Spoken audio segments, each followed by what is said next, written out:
Bukan kali ini saja pernyataan perang dengan Iran akan segera berakhir dikeluarkan Presiden Amerika Serikat Donald Trump. Lalu apakah kali ini pernyataan Trump akan diwujudkannya? Kita bahas bersama pakar hubungan internasional dari Sinergi Policies, Dina Prapto Raharja. Selamat malam, Mbak Dina. Selamat malam, Mas Radi. Ya, Mbak Dina, seperti yang dikatakan saya tadi, ini sebenarnya bukan pertama kali Presiden Donald Trump mengatakan hal ini, mengeluarkan pernyataan bahwa operasi militer Amerika Serikat di Iran segera berakhir. Dari pengamatan Anda sebagai pakar hubungan internasional, apa pola yang terlihat dari pernyataan-pernyataan Donald Trump sejak awal perang, sejak awal konflik ya, medio Februari dan Maret 2026 hingga sekarang? Apakah ini strategi komunikasi politik atau memang ada perubahan sistem atau situasi di lapangan, Mbak Dina? Pertama, kata 2 minggu itu kan sudah jadi bahan lelucon juga di Amerika Serikat ya. Betul. 2 minggu itu selalu dipakai untuk apapun yang dia nggak punya jawabannya gitu kan. Bahkan waktu perang Ukraina dan Rusia sedang dalam proses negosiasi pun dia bilang itu masih 2 minggu lagi, sampai sekarang juga nggak ada solusi apa-apa. Jadi kata 2 minggu itu sebenarnya nggak bisa jadi pegangan. Tapi poin yang berikutnya adalah bahwa Amerika Serikat sekarang sedang mengeluarkan statement-statement yang berusaha untuk menekan China, kemudian juga Prancis, jadi itu mewakili NATO. Ketika dia bilang, ya sudah urus saja sendiri, dan dia tetap bisa cabut kapanpun. Karena dia tahu persis ketika dia cabut dari masalah ini, masalahnya nggak akan selesai, tetap akan berkecamuk, sudah terjadi kekacauan yang lebih besar. Jadi dia berharap dari pihak negara-negara lain ini kemudian tergerak untuk do something gitu, melakukan sesuatu yang beda lah gitu, supaya jangan cuman Amerika Serikat, lagi-lagi dia tiba-tiba sampai pada satu titik mungkin ya, saya kira kok jadi kita lagi yang bayar segala sesuatu gitu loh. Jadi menurut saya sih itu perubahannya. Kemudian perubahan yang kedua, saya kira dia juga sadar bahwa Iran itu dapat upper hand gitu ya, dapat posisi yang lebih kuat gara-gara bisa menduduki Selat Hormuz dan menutup akses, tapi juga memberikan ruang untuk negara-negara bernegosiasi langsung dengan dia.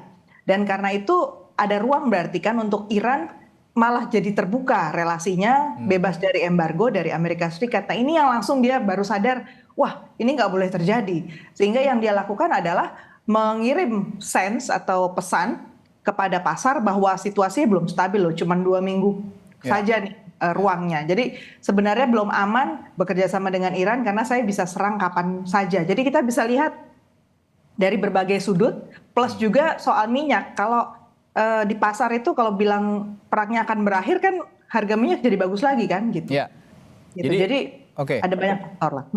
Jadi faktor utama itu tadi ya, menentukan apakah Amerika Serikat benar-benar akan mengatakan leave very soon, yaitu tadi apa untuk menekan negara-negara yang Anda sebutkan tadi seperti Prancis dan Tiongkok. Begitu. Betul, ya Mbak Dina ya? Menurut saya begitu. Nah, tapi benarnya begini Mbak Dina, kalau tadi Anda katakan sebenarnya masalah ketika Amerika Serikat angkat kaki dari Iran gitu ya, sebenarnya masalahnya tidak akan selesai. Iran tetap akan berkecamuk, Timur Tengah akan berkecamuk. Tapi di sisi lain, Israel, aliansi Amerika Serikat, ini tidak sibuk lagi dengan Iran, sibuknya malah dengan Lebanon Selatan, dengan Houthi dan juga Hezbollah. Apa yang terjadi ini sebenarnya? Ya karena dia kemudian baru lihat juga ya, ternyata proksi dari Iran semua bergerak masuk, yang dia serang merangsek adalah si Israel. Jadi mau nggak mau dia harus handle itu dulu dong, ada di wajahnya. Tapi satu lagi statement, Netanyahu pada momen yang sama Trump bilang akan mundur, dia bilang timeline kita beda dengan Amerika Serikat. Dan kita tidak mengikuti timeline Amerika Serikat. Artinya Israel tetap akan jalan terus dengan agenda dia apapun itu, meskipun Amerika Serikat nggak akan mendukung. Harusnya ini menciptakan suasana gentar juga ya dari Israel ke Amerika Serikat. Kalau kamu cabut seluruh masalahmu yang terkait sama energi, karena Trump ini sangat ingin mendapatkan sumber energi baru yang menurut dia bisa membuat Amerika Serikat kaya raya, dan mimpi dia menguasai minyak di Timur Tengah ini udah dari tahun 80-an, terutama sama Iran. Dia tuh keselnya sudah dari zaman tahun 80 ketika ada revolusi Iran ya. Kenapa negara sekecil itu nggak bisa ditaklukkan gitu. Jadi menurut saya dengan pesan seperti itu harusnya Netanyahu kemudian mengatakan pada Trump bahasa yang lain, you mundur segala urusanmu yang ada di sini semakin repot juga. Jadi saling mengunci gitu, Saling mengunci. Ya, ya. Oke, tapi saya tertarik juga dengan pernyataan Trump yang tadi Anda katakan juga sudah mind your own business gitu ya. Urus masing-masing saja untuk menekan, kalau kata Anda tadi, untuk menekan negara-negara seperti Tiongkok, Prancis dan lain-lain. Tapi kalau bicara soal itu, ini apakah memang gayanya Trump atau ada indikasi kehabisan cara untuk atasi Selat Hormuz misalnya? Kalau saya pikir kehabisan cara sebenarnya enggak, tapi juga, karena dia itu gini, model pengambilan keputusannya ternyata adalah seluruh stafnya dia atau timnya dia itu diperintahkan segala macam hal, dan akhirnya karena dia nggak pernah tahu, mereka nggak pernah tahu Trump itu akhirnya memilih jalan yang mana, jadi semuanya aja di provide gitu loh, termasuk mengirim 2.500 orang, kemudian pasukan komando yang 82 itu batalion, kemudian yang lain itu semua disediakan, terserah nanti pada akhirnya mau dipakai yang mana dulu gitu.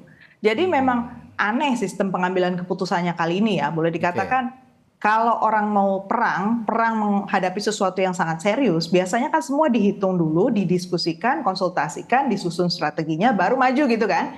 Kalau ini enggak, semua disediakan pilihannya, nanti silakan Bapak mau pilih yang mana gitu. Nah itu yang membuat sebenarnya Amerika Serikat sangat rentan di sini, dan saya yakin sekutu-sekutu Amerika Serikat pun dan China serta Rusia itu dalam posisi ya udah silahkan, kita mau lihat kau pilih yang mana berikutnya, kita tunggu di tikungan berikutnya ya gitu. Kira-kira. Ya, Mbak Dina, Anda memang mengatakan tadi pernyataan Donald Trump ini sejak konflik Ukraina Rusia juga tidak bisa dipegang ya, 2-3 pekan, bahkan sudah menjadi lelucon di Amerika Serikat. 2-3 pekan, tapi tidak ada solusi yang dikeluarkan. Tapi di momen kali ini, di momen perang Amerika Serikat dengan Iran kali ini, apakah kalimat 2-3 minggu ini akan berakhir seperti yang dikatakan Trump? Apakah ini ada indikasi sedang ada pembicaraan di luar jalur resmi untuk akhir perang?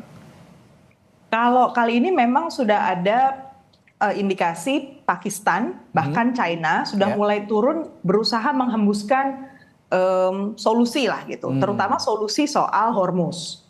Jadi kabarnya ada pembicaraan soal bagaimana kalau ada ceasefire, ada gencatan senjata di Hormuz. Walaupun ya kalau saya pikir-pikir itu sih cuma sekedar lontaran ide aja, karena gencatan senjata tanpa jaminan bahwa tidak akan berulang itu nggak mungkin lah Iran mau gitu. Dan Israel masuk bisa disuruh gencatan senjata sama Hezbollah aja dari tahun berapa itu 2006 itu perjanjian UNIFIL itu kan nggak dihormati sampai sekarang, udah puluhan orang itu mati kan. Jadi presiden itu bicaralah. Jadi menurut saya memang ada pihak yang berusaha maju menegosiasikan, tapi saya pikir itu testing the water juga ya. Jadi 2 minggu itu menurut saya betul-betul nggak bisa dipegang sih. Mungkin 2 minggu Trump akan didesak oleh Kongres, oleh konstituen di Amerika Serikat untuk do something, karena 60-90 hari sesudah dia memulai perang kan dia harus menyampaikan akuntabilitasnya kan, sudah sampai mana gitu. Dan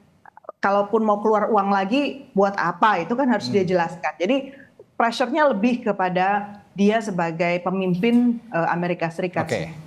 Tapi dari perspektif hubungan internasional, begini Mbak Dina, Donald Trump ini selain politisi juga kan bisnismen, pedagang lah boleh dibilang ya. Kalau dari perspektif hubungan internasional, apakah keputusan Donald Trump untuk winding down operasi ini mencerminkan perubahan strategi Amerika Serikat di Timur Tengah, atau hanya respons pragmatis terhadap tekanan diplomatik dan harga minyak global kira-kira? Pragmatis saja, temporer.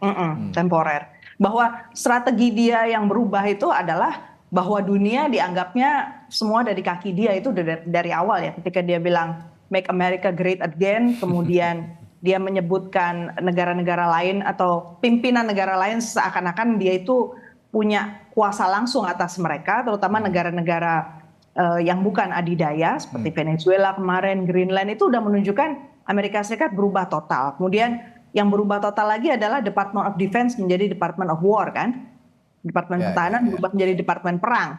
Itu perubahan strategis. Perubahan strategis yang ketiga adalah ternyata Trump sangat-sangat tertarik segera menguasai wilayah yang punya minyak. Jadi dia mau memperpanjang lah masa operasi industri berbasis fosil. Itu clear, itu jadi jelas sekarang gitu. Jadi menurut saya itu strateginya, tapi caranya sampai ke sana tanpa menimbulkan konflik yang berkepanjangan, nah itu yang dia nggak sampai.